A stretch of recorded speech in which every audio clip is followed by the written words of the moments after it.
আওয়ামী লীগ সরকারের আমলে গত বছরের ১৯ জুলাই হামলা, ভাঙচুর ও আগুন দেয়া হয় নরসিংদী জেলা কারাগারে। ওই সময় পালিয়ে যায় ৮২৬ জন কয়েদি। লুট করা হয় ৮৫টি অস্ত্র ও ৭,০০০-এর বেশি গুলি। এরই মধ্যে আত্মসমর্পণ করেছেন অনেকে। বেশ কয়েকজনকে গ্রেফতার করা হয়েছে। তবে এখনও পলাতক ১৮৮ জন কয়েদি। খোঁজ নেই ৩১টি অস্ত্র ও ৫,০০০-এর বেশি গুলির। এসব অস্ত্র ও গুলি বাইরে থাকায় আতঙ্ক বিরাজ করছে জনমনে। সারা দেশে অস্ত্রের ছড়াছড়ি, এগুলি যদি উদ্ধার না হয় মানুষ তো শঙ্কিত। এখন আগের থেকে বেশি দিশাহারা হয়ে গেছে মানুষ। নরসিংদীতে জেলখানা ভাঙার পরে এখনো পর্যন্ত অনেক আসামি আছে ভয়ঙ্কর, যারা এখনো ধরা পড়ে নাই। ৫ ভাগের ১ ভাগ অস্ত্র গুলি কিছুই উদ্ধার হয়নি। তো এইগুলা বাইরে থাকা মানে তো জনগণের জন্য একটা বিশাল থ্রেট। তারা সমাজের জন্য হুমকি স্বরূপ।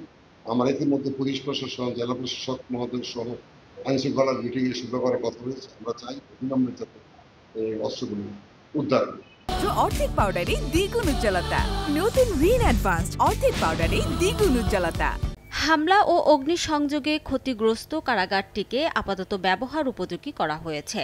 যে কারাগারটা এখন একটা সংশোধনাগার, সেই সংশোধনাগারকে তৈরি করতে আমাদের দীর্ঘদিনের কিছু শ্রম দিয়ে তৈরি করা কিছু বিষয় ছিল। এই বিষয়গুলো একেবারেই শেষ হয়ে গেছে। সেগুলোকে পুনরায় আগের অবস্থানে আনতে গেলে একটু সময়ের প্রয়োজন। পালিয়ে থাকা কয়েদিদের গ্রেফতার ও অস্ত্র উদ্ধারে অভিযান চলছে বলে জানিয়েছে পুলিশ।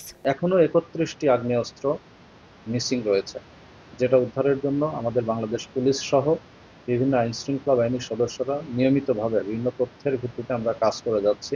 ঝুঁকি এড়াতে দ্রুত পলাতক কয়েদিদের গ্রেফতার ও লুটের অস্ত্র উদ্ধারের দাবি জেলাবাসীর। সময় সংবাদ, নরসিংদী।